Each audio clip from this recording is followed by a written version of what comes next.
नमस्कार। तो आज हम एक ही वीडियो में डीएलएड परीक्षा की संपूर्ण मैथ को आसानी से जो आपकी परीक्षा के लिए अत्यंत आवश्यक है उसको पढ़ेंगे और समझेंगे। और इस वीडियो को देखने के बाद आशा करती हूँ कि आप अच्छे मार्क्स लेकर आ जाएंगे। तो चलिए शुरुआत करते हैं। पहला प्रश्न है, गणित शिक्षण में संचार प्रक्रिया से क्या तात्पर्य है? कक्षा के वातावरण में संचार प्रक्रिया में कम से कम 4 बाधाओं का उल्लेख करें। इन बाधाओं में से किसी एक को दूर करने के लिए आप जो उपाय करेंगे उनका वर्णन करें। तो देखिए, ये 6 मार्क्स में, 7 मार्क्स में और 16 मार्क्स में आएगा। और अगर सिर्फ इतना पूछा जाए गणित शिक्षण में संचार प्रक्रिया से क्या तात्पर्य है, तो ये 2 मार्क्स में भी आ जाएगा। तो ये बहुत महत्वपूर्ण प्रश्न है। तो आइए समझते हैं कि गणित शिक्षण में संचार प्रक्रिया, ठीक है। तो देखिए, यहाँ पे 2 पॉइंट्स आपको दिखाया गया है कि मैं हमेशा बुलेटिन में आपको समझाती हूँ ताकि आसानी से आप लोग लिख सकें। तो पहला देखिए, सीखने की सुविधा के लिए शिक्षक और छात्रों के बीच जानकारी का साझा करना या विचार का साझा करना। दूसरा देखिए, गणितीय अवधारणाओं की स्पष्टता और समझ सुनिश्चित करना। ठीक, अब देखिएगा कि क्या बाधाएं आती हैं कि जब हम लोग पढ़ते हैं या बच्चों को जब पढ़ाते हैं तो कक्षा में क्या क्या बाधाएं आती हैं। तो पहला बाधा तो देखिए सबसे महत्वपूर्ण है भाषा की बाधाएं। शिक्षक द्वारा उपयोग की जाने वाली भाषा को समझने में कठिनाई। कई बार क्या होता है, मैथमेटिक्स में ज़रूरी नहीं कि वो रीजनल लैंग्वेज जानते हो या बच्चे की मातृभाषा जानते हो, तो कई बार भाषा संबंधित कठिनाइयाँ आ जाती है। दूसरा है आपका मनोवैज्ञानिक बाधाएं। बहुत लोगों के मन में शुरू से ही गणित को लेकर डर और या चिंता बना रहता है। बहुत लोग सोचते हैं गणित मतलब कि यह बहुत ही कठिन सब्जेक्ट है, ये विषय जो है समझने में बहुत ज़्यादा दिक्कत आएंगी। तो ये जो प्री कॉन्सेप्ट उन लोगों का रहता है, ये पुरानी धारणा जो है, ये भी एक बाधा का काम करती है। तीसरा है आपका शारीरिक बाधा। यहाँ पे क्या होता है, अगर कक्षा का लेआउट जो है या ध्वनि जो है, अगर कक्षा में वो ख़राब है, यानी कि मैंने सुन नहीं पा रहे हैं या अच्छे से बोला नहीं जा पा रहा है, या शरीर की कोई भी शारीरिक आपकी कोई भी तकलीफ़ है, तो ये भी एक बाधा बन सकती है। चौथा है आपका सांस्कृतिक बाधाएं। अब सांस्कृतिक बाधाएं में आप देख सकते हैं कि समझ को प्रभावित करने वाली सांस्कृतिक पृष्ठभूमि में अंतर। अब आप भी जानते हैं कि कई बार जो है हम लोगों को समझने में सांस्कृतिक पृष्ठभूमि जो है बहुत सहयोग करती है, पर अगर वो हमारे अनुकूल ना हो तो वो बाधा भी उत्पन्न करती है। अब इन बाधाओं को दूर करने का क्या उपाय है, देखिए, क्योंकि जहाँ प्रॉब्लम है वहाँ तो सॉल्यूशन आपको दिखाना ही होगा। तो भाषा की बाधाओं को दूर करने के उपाय हैं सरल और स्पष्ट भाषा का प्रयोग। सदैव यही ऐसा करना चाहिए कि भाषा हमारी जो है सरल होनी चाहिए। दूसरा जो है आपका दृश्य एड्स और जो है व्यवहारिक उदाहरण का प्रयोग, मतलब कोशिश करें कि कुछ भी चीज़ें विजुअलाइज करा के वीडियो के माध्यम से या चार्ट के माध्यम से जो है हम बच्चों को आसानी से समझाने की चेष्टा करें। इसके बाद आप देखिएगा कि संदेह को स्पष्ट करने के लिए प्रश्नों और चर्चाओं को प्रोत्साहित करेंगे। सदैव हम लोग जितना भी बच्चों के अंदर अगर कोई डाउट हो, किसी भी तरह का संदेह हो, तो बच्चों को अवसर देंगे कि बच्चे प्रश्न पूछ सकें और उनसे चर्चा के माध्यम से उनको जो है और प्रोत्साहित करेंगे ताकि बाकी बच्चे भी जो है अपनी शंकाओं का समाधान कक्षा में कर पाएँ। तो उसके लिए हमको वैसा उनको माहौल देना होगा। गणित को व्यवहारिक एवं अनुशासनात्मक मूल्यों के आधार पर पढ़ाने के उद्देश्यों की विवेचना। हमेशा गणित जो है वो व्यवहारिक और अनुशासन के मूल्यों को रखता है, तो ये इससे एक प्रश्न तो अवश्य बनता है। तो इसका पहले आपको बताना होगा कि व्यवहारिक मूल्य है क्या। तो डेली लाइफ एप्लीकेशन, ये आपको बताना होगा कि व्यक्तिगत वित्त के प्रबंधन और ख़रीदारी, खाना पकाने आदि में मदद करता है। ये गणित जो है बच्चों को कैसे आप समझाएंगे कि ये बहुत आसान है, उन्हें बताएंगे कि कैसे ये रोज़मर्रा के जीवन में इसका इस्तेमाल होता है। इससे बच्चे जो है समझेंगे कि हाँ, गणित तो हम लोग बचपन से यूज़ कर रहे हैं और माँ भी यूज़ करती है, पापा भी करते हैं, दादी भी करती है, दादाजी भी करते हैं, तो उनके लिए आसान हो जाएगा। दूसरा है आपका समस्या का समाधान। तार्किक सोच और निर्णय लेने के कौशल को बढ़ाता है। ये हमेशा जो है आपका थिंकिंग लेवल को और डिसीज़न लेने को जो स्किल्स है उसको बढ़ाता है। आपका तीसरा है प्रौद्योगिकी और विज्ञान। प्रौद्योगिकी, इंजीनियरिंग और विज्ञान में करियर के लिए फाउंडेशन। आपको पता है शुरुआत में इसमें इन सब करियर में जो है गणित का बहुत अत्यधिक योगदान रहता है। उसके बाद अगर हम अनुशासनात्मक मूल्य की बात करें, अनुशासनात्मक मूल्य में पहला आता है आपका बौद्धिक विकास, फिर शैक्षणिक विकास और फिर आता है आपका संज्ञानात्मक कौशल। ठीक है, अब आइए एक एक बारे बताते हैं कि बौद्धिक विकास में महत्वपूर्ण सोच और तर्क को बढ़ाता है। और शैक्षणिक सफलता क्या करता है कि विभिन्न शैक्षणिक विषयों में सफलता के लिए आवश्यक है ये, क्योंकि कहते हैं बिना गणित के जो है आपका एक तो कक्षा 10-12 तक जो है ये तो कंपलसरी रहता है। दूसरी बात, अगर आप वैसा ही करियर चुनना चाहते हैं, आपका अगर भविष्य में आप वैसा ही कुछ बनना चाहते हैं, तो आपके लिए ये शैक्षणिक सफलता का कारण बनती है। फिर आपका संज्ञानात्मक कौशल। आप जानते हैं कि अगर गणित में आप अपनी रुचि दिखाएंगे तो आपकी स्मृति, आपका ध्यान और आपका स्थानिक जागरूकता का जो है विकास होगा। ठीक है, क्योंकि इसमें जो है ध्यान केंद्रित करने की ज़्यादा आवश्यकता पड़ती है। ऐसे नहीं होता कि बस पढ़ लिया और हो गया। ठीक है,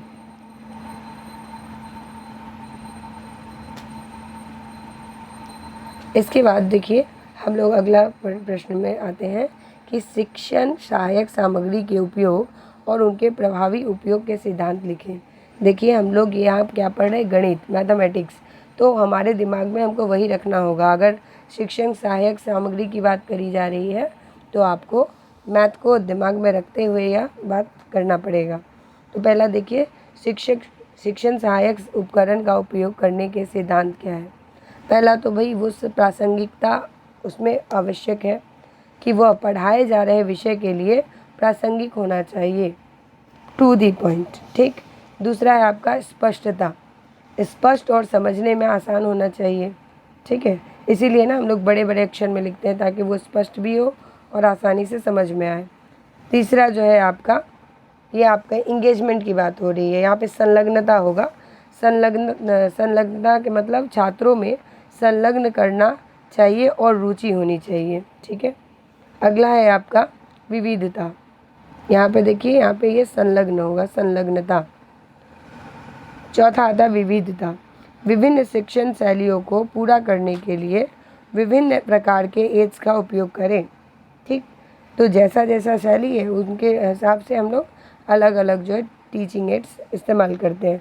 जैसे कि कहीं पे मॉडल का आवश्यकता होता है, कहीं पे चार्ट की ज़रूरत होती है, कहीं पर जो है आप कुछ एग्जाम्पल के थ्रू समझा देते हैं, कहीं पे आपको कुछ उपकरण की आवश्यकता पड़ती है।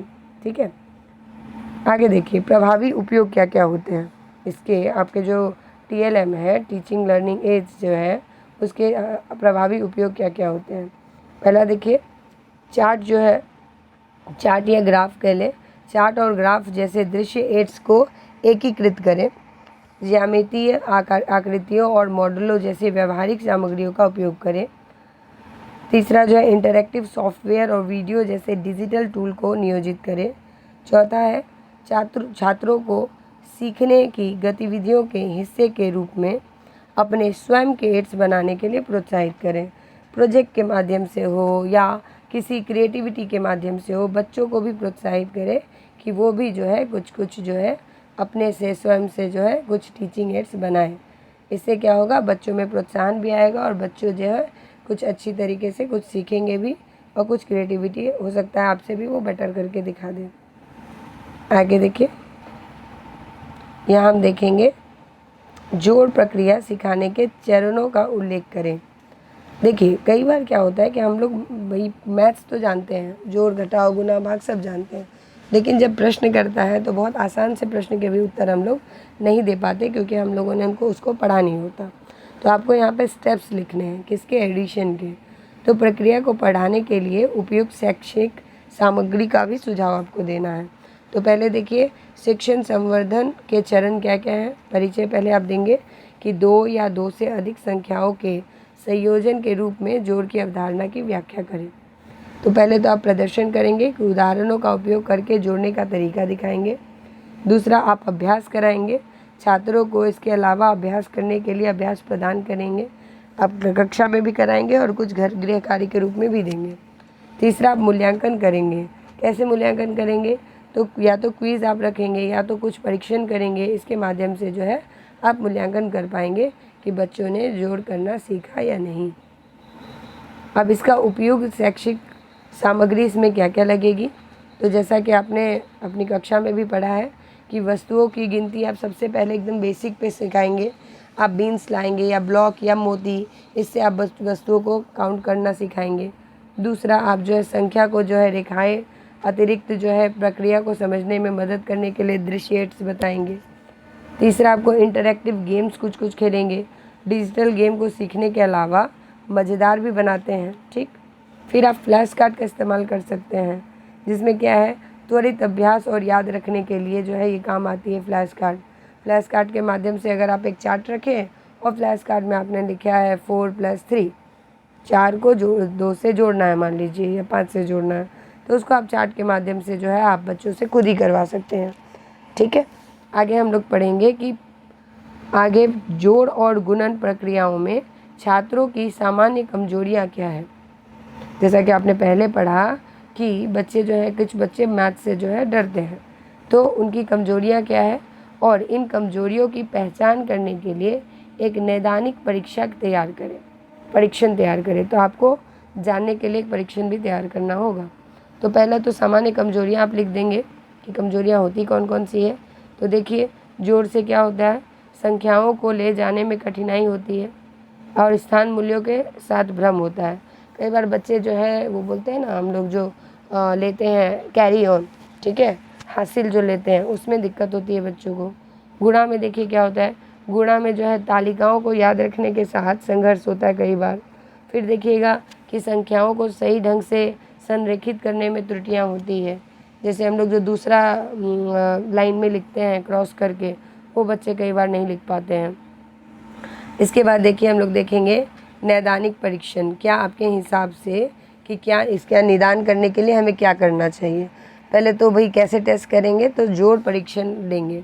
तो पहले सरल समस्याएं देंगे जो आसान हो, जिसमें हासिल की आवश्यकता ना हो। उसके बाद फिर हम लोग कैरी ओवर समस्याएं भी देंगे। तो इससे क्या होगा, हम लोग सरल से जटिल की ओर जाएंगे। तो बच्चे को पहले सरल में कॉन्फिडेंस आएगा, फिर वो कैरी ओवर भी आराम से कर पाएगा। दूसरा, गुणन परीक्षण के लिए आप क्या करेंगे, एकल अंकीय गुणा देंगे पहले, फिर इसमें भी आप पहले सरल देंगे, फिर बहुअंकीय गुणन देंगे, फिर आप इसमें भी थोड़ा सा जो है जटिल देंगे। इससे क्या होगा, बच्चों में जो है जब खुद वो आसान सरल सवाल कर पाएंगे तो वो मुश्किल भी कर पाएंगे, तथा आप जान भी पाएंगे जो बच्चा कि किस चीज़ में उनकी त्रुटि हो रही है, किस चीज़ में कमी हो रही है, और आप इसका और अच्छे से निदान कर पाएंगे। प्राथमिक स्तर पर गणित सीखने के लिए उपयुक्त उदाहरणों सहित डायन सिद्धांत की 6 अवस्थाओं की विवेचना कीजिए। तो अब हम जानेंगे डायन्स के सिद्धांत के 6 चरण। पहला क्या है, फ्री प्ले। छात्र सामग्री के साथ स्वतंत्र रूप से बातचीत करते हैं। उदाहरण के लिए ब्लॉक के साथ खेलना, ठीक। फिर दूसरा है खेल। सामग्री का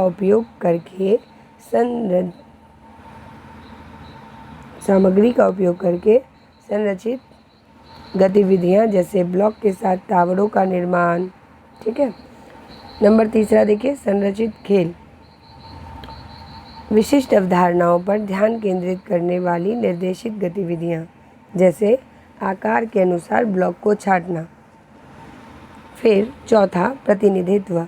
अवधारणाओं का प्रतिनिधित्व बनाना, जैसे आकृतियां बनाना। फिर चौथा में हम लोग देखेंगे, पांचवा देखेंगे प्रतीकीकरण। अवधारणाओं का प्रतिनिधित्व करने के लिए प्रतीकों का उपयोग करना, जैसे संख्या लिखना। आपने कुछ सामान दे दिया, उसको देकर संख्या लिखा। औपचारिकीकरण। औपचारिकीकरण में क्या होता है कि औपचारिक गणितीय भाषा को समझना और उपयोग करना, जैसे समीकरणों को हल करना। तो आपने देखा कि किस तरह से स्टेज बाय स्टेज बच्चा पहले खेल खेल में ब्लॉक के साथ खेलना सीखा, फिर बच्चे ने खेल खेल में ब्लॉक से ही टावर बनाया, उसने देखा कि कब नीचे सबसे बड़ा होगा, फिर उससे छोटा, फिर उससे छोटा।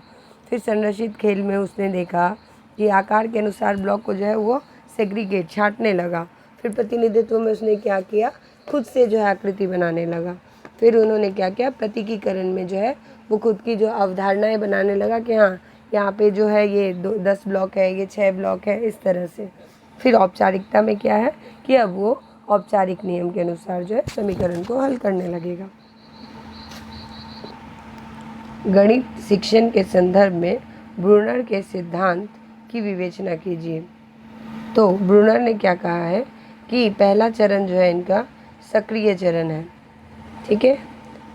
क्रियाओं के माध्यम से सीखना, मतलब लर्निंग बाय डूइंग, जैसे वस्तुओं में हेरफेर करना। फिर आता है आपका आइकॉनिक स्टेज, पहला था आपका active stage, then iconic stage, मतलब कि छवियों और दृश्य एड्स के माध्यम से बच्चे सीखेंगे, जैसे चित्रों का उपयोग करेंगे।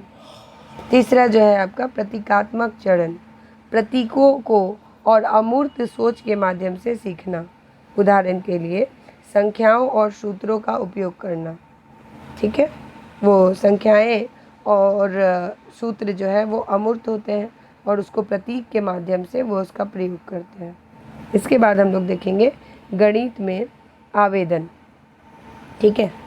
गणित में आपका आवेदन, पहला जो है ठोस उदाहरण क्या है इसके, अवधारणाओं को प्रदर्शित करने के लिए भौतिक वस्तुओं का उपयोग करेंगे। और दृश्य एड्स में चार्ट, ग्राफ और आरेखों को नियोजित करें। सार सोच में क्या क्या करेंगे, धीरे धीरे अमूर्त गणितीय अवधारणाओं को प्रतीकों का परिचय देंगे, ठीक है। तो ब्रूनर क्या कहते हैं कि पहले जो है एक्टिव लर्निंग को आपको ध्यान देना होगा, फिर आइकॉनिक स्टेज, फिर आपका प्रतीक के माध्यम से किस तरह बच्चे पहले सीखेंगे गणित को इस्तेमाल करना खेल खेल में, फिर उसको जो है जो सिस्टमेटिक वे है उस तरीके से करेंगे, ठीक है।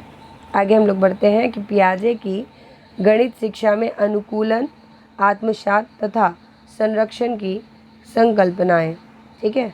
पियाजे ने किस तरह से आत्मसात, अनुकूलन, आत्मसात, संरक्षण और संकल्पनाओं की विवेचना की है। तो सबसे पहले हम लोग जो है पॉइंट वाइज ही करेंगे। पहले अनुकूलन देखेंगे, ठीक है। अनुकूलन में हम लोग देखेंगे, देखिए,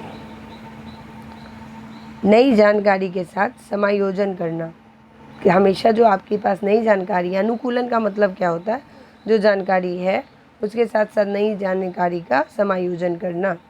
फिर उदाहरण में देखिए, नए पैटर्न सीखते समय संख्या अनुक्रमों की समझ को संशोधित करना। अब देखिए, जब पैटर्न हम लोग सीखते हैं तो पैटर्न में हम लोग को पहले तो पता रहता है ना कि 1 के बाद 2 आएगा, 2 के बाद 3 आएगा, तो बच्चों को तो ये समझा दिए रहते हैं। उसके बाद हम लोग बताते हैं, कुछ भी सिखाने के लिए हम लोग बताते हैं कि देखो इसी तरह से अनुक्रम में होता है, तभी फिर हम उसको असेंडिंग ऑर्डर, डिसेंडिंग ऑर्डर आसानी से बच्चों को सिखा सकते हैं। फिर दूसरा होता है आत्मसात करना। आत्मसात में क्या होता है, देखो, जब कोई चीज़ें मौजूदा स्कीमा में नए अनुभवों की सामग्री शामिल करना। अब आपको बताऊं कि स्कीमा में देखिए, जैसे कि यहाँ पे एक डिस्क है, मान लीजिए आप CD ड्राइव में या आप अपने कंप्यूटर में हर चीज़ एक ड्राइव में लाइन से रखते हैं ना, इस तरह से, ठीक है। तो इसी तरह आप जो भी चीज़ें पढ़ते हैं वो आपके मेमोरी में एक इनविजिबल डिवाइस है जिसको स्कीमा कहते हैं, ठीक है। यहाँ पे ये सब स्टोर होते जाता है और जब हम वो चीज़ें प्रत्यक्ष रूप में देखते हैं तो हमारे स्कीमा से वो बाहर निकल कर हमारे सामने प्रत्यक्ष रूप से आ जाता है, ठीक है।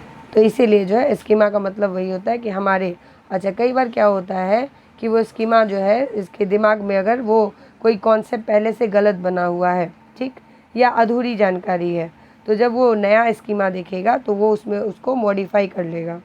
अगर कुछ नया दिखेगा तो इसमें नया स्टोर कर लेगा, और अगर कुछ नया नहीं है, वो पुरानी अवधारणा है, उसमें संशोधन की आवश्यकता है, तो वो अपने पुराने स्कीमा में उसको संशोधन कर लेगा, ठीक है। तो आप समझ पा रहे हैं कि मौजूदा स्कीमा में नए अनुभवों को शामिल करना। उदाहरण जैसे कि पहले सीखी गई गुणा तालिकाओं में नए संख्या तथ्यों को जोड़ना।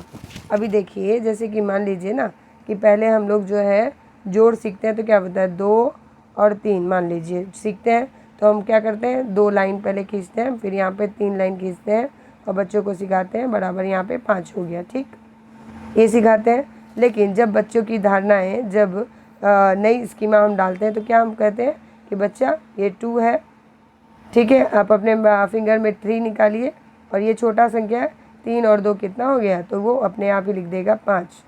तो उसने क्या किया अपने पुराने स्कीमा में लाइन खींचने वाले स्कीमा में उसने ऐड ऑन किया कि उंगली से भी हम लोग गिनकर लिख सकते हैं, ठीक है।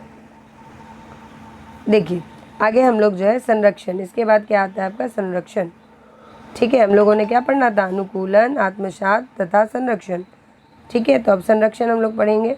संरक्षण में देखिए क्या है कि यह समझना कि आकार या उपस्थिति में परिवर्तन के बावजूद मात्रा समान रहती है। देखिए पहले जो है उदाहरण के लिए आप देखिए कि पहले बच्चे को अगर हम छोटे बच्चों को पुरानी अवधारणा में अगर हम ये बताएंगे कि ये मान लीजिए एक इतना बड़ा बर्तन है, इसमें मान लीजिए आधा लीटर पानी है, ठीक है, और मैंने एक लंबा सा बर्तन ले लिया, उसमें भी मैंने इतना ही पानी डाला, लेकिन बच्चों को पहले पूछेंगे अवधारणा में तो कहेंगे इसमें ज़्यादा पानी है, इसमें कम पानी है, ठीक है। लेकिन जब बच्चे संरक्षण करेंगे, जब बच्चे और ज़्यादा सीखेंगे, तब बच्चों को समझ में आएगा कि दोनों में बराबर पानी है, केवल जो है बर्तन का आकार अलग अलग है। तो यह समझना कि आकार या उपस्थिति में परिवर्तन के बावजूद मात्रा जो है समान रहती है। और एक उदाहरण दूंगी आपको कि जब बच्चों को ये बताया जाता है, कई बार सिक्के आप देंगे तो उनको लगता है सिक्के ज़्यादा पैसे हैं और नोट कम है, तो ये भी जो है धीरे धीरे संरक्षण के माध्यम से बच्चों को समझ में आता है। उदाहरण देखिए, यह स्वीकार करते हुए कि ब्लॉक के पुनर्व्यवस्थित सेट में अभी भी ब्लॉक की संख्या समान है, ठीक है। ये जो है आपका TLM जो प्राइमरी लेवल में हम लोग इस्तेमाल करते हैं, बार बार मैं उसी की चर्चा करती हूँ, ठीक है। आगे बढ़ते हैं हम लोग। गणित अधिगम में वाइगोत्स्की के सिद्धांत के योगदान के बारे में 7 अवधारणाओं और प्रासंगिक शिक्षण सहायक सामग्री का उल्लेख करते हुए लिखें, ठीक है। तो हमें अभी जो है आपको ये बताना है कि वाइगोत्स्की के हिसाब से क्या योगदान रहा गणित में, ठीक है। तो हम पढ़ेंगे पहला जो है आपका वाइगोत्स्की का योगदान का, ये देखिए पहला जो है आप सीखने में सामाजिक संपर्क और सांस्कृतिक संदर्भ में जोड़ देना, ठीक है। ये क्या करते हैं, सीखने में और सामाजिक संपर्क और सांस्कृतिक संदर्भ पर जोड़ देते हैं। 7 अवधारणाएं हैं इनकी। पहला देखिए, ये 1 नंबर समीपस्थ विकास का क्षेत्र, जिसको इंग्लिश में ZPD भी बोलते हैं, ठीक है। अभी देखिए, एक शिक्षार्थी मदद से क्या कर सकता है, इसकी सीमा के भीतर सीखना। आपको पता है जब एक बच्चे को प्रॉक्सिमल डेवलपमेंट आपने पढ़ा था, ठीक है। एक बच्चा अगर एक काम स्वयं करता है तो मान लीजिए वो थोड़ा सा कर पाएगा, लेकिन अगर उसको कोई मदद करे उसकी, तो उस काम को और तेज़ी से और अच्छे से कर सकता है, और हो सकता है अगली बार वो बिना मदद के भी वह काम उतनी ही सरलता से और उतनी ही सावधानी से कर सके, ठीक है। आगे देखिए, मचान। यहाँ पे क्या है आपका, समझ में अंतराल को पाटने के लिए सहायता प्रदान करना, ठीक है। यहाँ पे क्या होता है, जब बच्चों के समझ के ऊपर जो है हम जो है उसका समय समय पे उसको योगदान करते हैं, सहायता प्रदान करते हैं। नंबर 3 में वाइगोत्स्की कहते हैं कि सामाजिक संपर्क मतलब सोशल कनेक्शन क्या है, सहयोग और चर्चा के माध्यम से सीखना। आप देखते होंगे हम लोग बहुत सारी ऐसी चीज़ें हैं जो समाज के माध्यम से या हमारे बड़ों के माध्यम से या हमारे सीनियर के माध्यम से हम लोगों ने अब सीखा है और आज भी सीख रहे हैं। तो बच्चों के लिए भी ये जो नियम लागू होता है। भाषा में देखिए कि भाषा क्या है कि विचार और सीखने के लिए एक उपकरण के रूप में भाषा का उपयोग करना, ठीक है। सीखने के लिए जो है भाषा का इस्तेमाल करेंगे, बच्चा जो भाषा समझता है हम उसी भाषा में उसको सिखाएंगे। 5वां देखिए, सांस्कृतिक उपकरण। सीखने में सांस्कृतिक कलाकृतियों का उपयोग करना। हम लोग क्या करते हैं, जैसे कि प्लेवे मेथड इस्तेमाल करते हैं, उसी तरह हम सांस्कृतिक उपकरणों का भी सीखने में इस्तेमाल करेंगे। ठीक, फिर अधिक जानकार या NMKO, ठीक है, यानी कि किसी अधिक जानकार से सीखना। अभी जैसे बोलते हैं ना एक्सपर्ट, हमेशा जो है इंसान चाहता है कि एक्सपर्ट से सीखे। ठीक, तो अगर किसी एक्सपर्ट से आप सीखना चाहते हैं और या सीखते हैं तो उसी को बोलते हैं अधिक जानकार या अन्य से सीखना। 7वां है आंतरिक भाषण, सोच और समस्या समाधान का मार्गदर्शन करने के लिए भाषा को आंतरिक बनाना। कभी भी आप देखिएगा, बच्चा जब स्वयं से सोचता है और समझता है और कोई काम करता है तभी उसको आंतरिक भाषण कहते हैं। ठीक, अब यहाँ पे शिक्षण सहायक उपकरण देखेंगे कि शिक्षण सहायक उपकरण क्या क्या है। देखिए, इंटरैक्टिव उपकरण है जिसमें आपका शैक्षिक सॉफ्टवेयर और ऐप्स हो गया। अभी देखिए डिजिटल दुनिया है तो यहाँ पे इंटरैक्टिव उपकरण आपको बहुत सारे मिल जाएंगे। दूसरा आपका सहयोगात्मक गतिविधियाँ, समूह या परियोजनाओं और सहकर्मियों, जैसे ट्यूशन होता है या पीयर लर्निंग होता है, आसपास में मिलकर बातचीत कर या कोई एक गुट बनाकर साथ में पढ़कर जो हम लोग सीख लेते हैं। फिर वास्तविक जीवन की वस्तुएं, गणितीय अवधारणाओं को चित्रित करने के लिए रोज़मर्रा की वस्तुएं। आप जो रोज़ दिन प्रतिदिन जो है आप सामान का इस्तेमाल करते हैं और जो आसान से गणित का इस्तेमाल करते हैं उसका जो है उदाहरण देकर समझना। आगे देखेंगे गणित अधिगम में स्कूल के बाहर की गतिविधियों से क्या तात्पर्य है। मतलब गणित जो है अधिगम, उसको सीखने के लिए जो है स्कूल के बाहर कौन कौन सी एक्टिविटी होती है। ठीक, और गणित अधिगम में वास्तविक जीवन या जीवन केंद्रित स्थितियों का उपयोग करने के लिए सिद्धांतों का उल्लेख कीजिए। ये प्रश्न है, इसको आगे पढ़ेंगे उत्तर इसका कि स्कूल के बाहर क्या क्या गतिविधियाँ होती है। तो पहले देखिए, सीखने की गतिविधियाँ पारंपरिक कक्षा सेटिंग के बाहर आयोजित की जाती है। उदाहरण देखिए, फील्ड ट्रिप पर ले जाएंगे या गणित क्लब और व्यवहारिक प्रोजेक्ट दिखाएंगे। ठीक है, ये कक्षा से बाहर का काम हुआ। और वास्तविक जीवन में स्थितियों में इसका कैसे उपयोग होगा। तो देखिए यहाँ पे प्रासंगिकता, वही चीज़ें हैं, प्रासंगिकता यहाँ पे ज़रूरी है। और इसके अलावा जो है यहाँ पे ऑथेंटिसिटी ज़रूरी है, अवधारणाओं को छात्रों के जीवन और रुचियों से संबंधित करें। और यहाँ पे जो है आपका फिर यहाँ पे देखिए प्रासंगिकता मतलब ऑथेंटिसिटी, दूसरा होता है आपका संलग्न या संलग्नता, इंटरैक्टिव और हाथों पर गतिविधियों का उपयोग करना। मतलब आपके हाथों की गतिविधि आप कैसे इंटरैक्ट करते हैं उसका उपयोग करना। तीसरा है आपका अनुप्रयोग, गणितीय अवधारणाओं के व्यावहारिक अनुप्रयोग दिखाए जाएंगे। वास्तविक जीवन में हम गणित की किस अवधारणाओं को व्यावहारिक रूप से प्रयोग में लाते हैं उसी को कहेंगे आपका अनुप्रयोग। ठीक है, आगे हम देखते हैं प्रासंगिक सीखना। प्रासंगिक सीखना क्या होता है कि उन संदर्भों में पढ़ाएं जो छात्रों को समझ में आते हैं। मतलब वही चीज़ें जो बच्चे आसानी से समझ जाए कि किस तरह से रोज़मर्रा की ज़िंदगी में गणित का इस्तेमाल होता है। तो आपको आपके दिमाग में क्या रखना है कि आपको बच्चों को किस तरह से आपने कक्षा में सिखाया गणित, उसके बाद आपने किस तरह से अपने बच्चों को बाहरी दुनिया में बताया कि रोज़ के जीवन शैली में किस तरह से गणित का इस्तेमाल होता है। समस्या समाधान विधि को परिभाषित कीजिए तथा इसके लाभ एवं हानि की सूची बनाइए। जब भी कोई भी समस्या आती है तो उसको समाधान करने के हमें बताना पड़ता है कारण, और उससे क्या लाभ होता है और क्या हानि, वो सभी सूची आपको बनाना है। तो समस्या समाधान की विधि क्या है, पहले देख लीजिए कि गणितीय अवधारणाओं का उपयोग करके वास्तविक जीवन की समस्याओं को हल करने पर केंद्रित एक निर्देशात्मक विधि। देखिए हमें कोशिश क्या करना होगा एज अ मैथ टीचर, हमें ये बताना होगा बच्चों को कि किस तरह से हम जीवन के वास्तविक जो भी समस्याएं हैं उसको मैथ के माध्यम से किस तरह से हल कर सकते हैं। ठीक है, और कहा जाता है ना एवरीवेयर, मैथ इज़ एवरीवेयर, गणित हर जगह है। ठीक है, तो उस चीज़ों को हम बच्चों को जो है निर्देश देकर बताएंगे। जब तक बच्चों को उदाहरण नहीं देंगे बच्चे समझ नहीं पाएंगे। अब इसका लाभ क्या क्या होता है देखिए, लाभ है आपका समीक्षात्मक सोच, जब तक बच्चे समीक्षा करना नहीं करेंगे तब तक बच्चों के अंदर ये सोच विकसित नहीं होगा।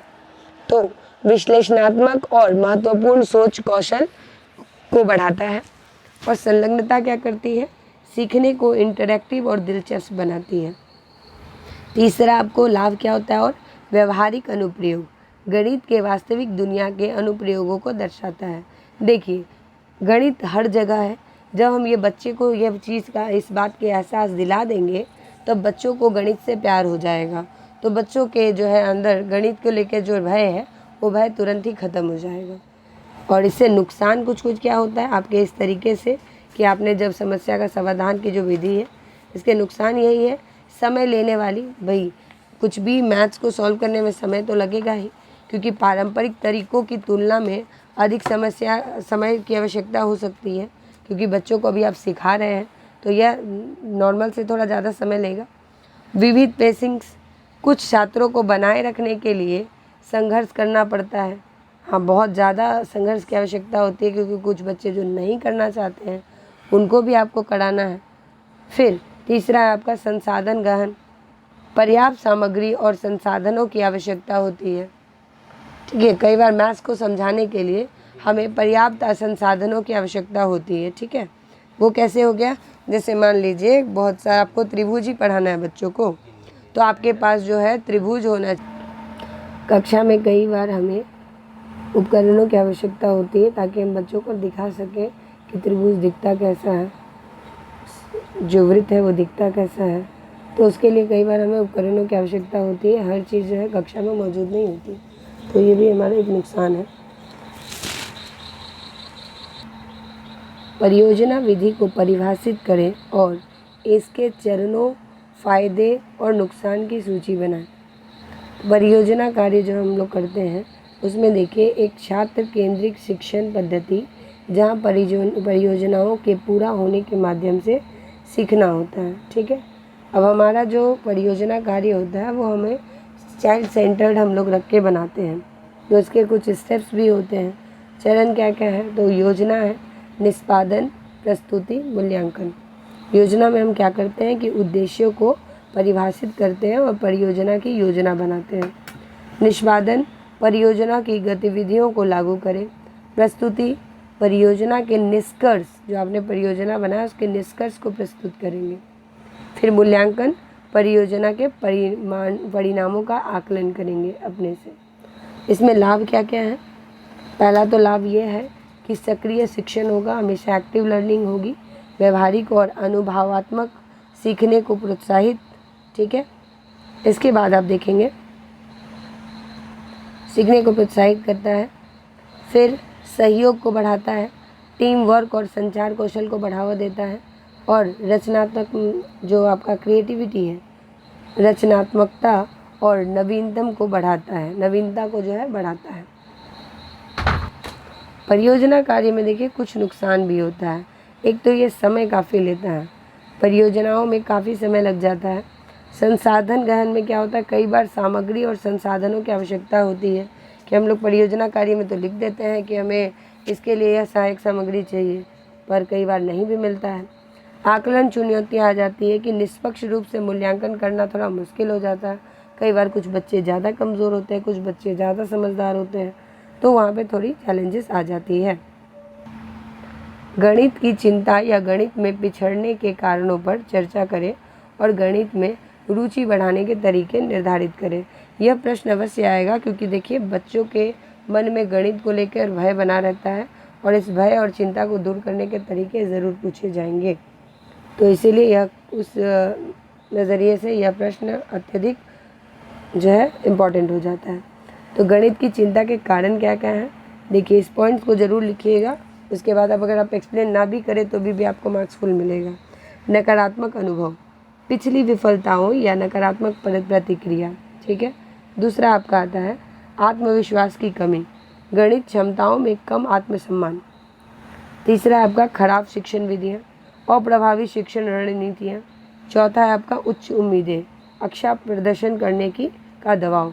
अब कई बार क्या होता है ना, जो ये खराब शिक्षण विधियाँ में मतलब ये नहीं कि शिक्षक खराब है, कई बार क्या होता है उस शिक्षक को ही जो है मैथ्स पसंद नहीं होता, गणित पसंद नहीं होता, तो बच्चों को भी जो है वो वैसे ही अवधारणा दे देता है। तो और कई बार जो है गणित पढ़ाने के लिए गणित के शिक्षक ही मौजूद नहीं है, तब फिर क्या होगा। और कई बार क्या होता है, अच्छा प्रदर्शन करने की दबाव के कारण बच्चे जो है खराब प्रदर्शन कर बैठते हैं। आगे देखिए,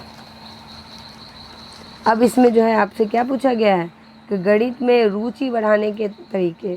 तो रुचि कैसे बढ़ाएंगे? रुचि बढ़ाने के तरीके क्या है कि पहला, सकारात्मक जो है सुदृढ़ीकरण करना होगा आपको, कि आपका जो सोच है वो बच्चों को पॉजिटिव करना होगा। प्रयासों को प्रोत्साहित करें और प्रशंसा करें। सदैव बच्चा अगर थोड़ा सा भी प्रयास करता है तो उसकी प्रशंसा करें, ताकि बच्चा प्रोत्साहित होकर और जो है सवाल बनाए। दूसरा जो है आपका इंटरैक्टिव लर्निंग।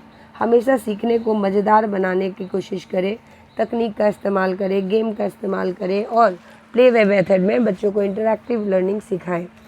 तीसरे में देखिए, वास्तविक जीवन से संबंधित कई बार गणित के जो है व्यवहारिक अनुप्रयोग दिखाएं कि किस तरह से, मान लीजिए जोड़ आप सिखा रहे हैं तो आपने बताया बच्चे ने घर का कुछ सामान लेकर आए, तो बच्चा मान लो चावल इतने रुपए का हुआ, दाल इतने रुपए का हुआ, चीनी इतने रुपए का हुआ, तो बताओ तो जोड़ के आपके घर में कितने रुपए का सामान आया। तो ये वास्तविक जीवन से संबंधित करना हुआ। फिर चौथा हुआ आपका सहायक वातावरण, कि एक गैर धमकी भरा सीखने का माहौल बनाए। मतलब बच्चों को कोई धमकी ना दी जाए कि यदि तुम अच्छे से नहीं करोगे तो तुम फेल हो जाओगे या तुम्हें शाबाशी नहीं मिलेगी। ये सारी बातें बच्चों के सामने ना कहें, तो बच्चों के सामने ये सीखने का माहौल बनेगा। और धमकी अगर देने से क्या होता है, बच्चों के अंदर जो है अच्छा प्रदर्शन करने का जो है दबाव भी बना रहता है, और जिसके कारण वो खराब प्रदर्शन कर बैठते हैं। वीडियो अंत तक ज़रूर देखिएगा, क्योंकि यह आपके लिए मैराथन है जो आपको आपके परीक्षा के लिए बहुत लाभकारी है। गणित अधिगम में स्कूल से बाहर की गतिविधियों के बारे में लिखें। गणित अधिगम में वास्तविक जीवन या जीवन केंद्रित स्थितियों का उपयोग करना, सिद्धांतों का उल्लेख कीजिए। देखिए कि स्कूल के बाहर की गतिविधियां क्या क्या है। सीखने को बढ़ाने के लिए पारंपरिक कक्षा के बाहर आयोजित गतिविधियां। उदाहरण देखिए, गणित के मेले, सामुदायिक प्रोजेक्ट और वास्तविक दुनिया की समस्या समाधान कार्य। वास्तविक जीवन की स्थितियों में ये देखिए, ये प्रश्न दोबारा आ गया है। ऐसा ही मिलता जुलता प्रश्न हमने किया है, तो इसको हम लोग स्किप कर सकते हैं, क्योंकि ऐसा मिलता जुलता सा हम सबने ये कर लिया है। तो अब हम लोग अगला प्रश्न पे जाते हैं कि मूल्यांकन और मूल्यांकन के अर्थ और उद्देश्य के बारे में लिखेंगे। ठीक है, तो मूल्यांकन का अर्थ यानी मीनिंग ऑफ असेसमेंट। ठीक है, उसके बाद देखिए, तो आकलन और मूल्यांकन के अर्थ और उद्देश्य के बारे में लिखना है। ठीक है, तो आकलन का अर्थ क्या होता है?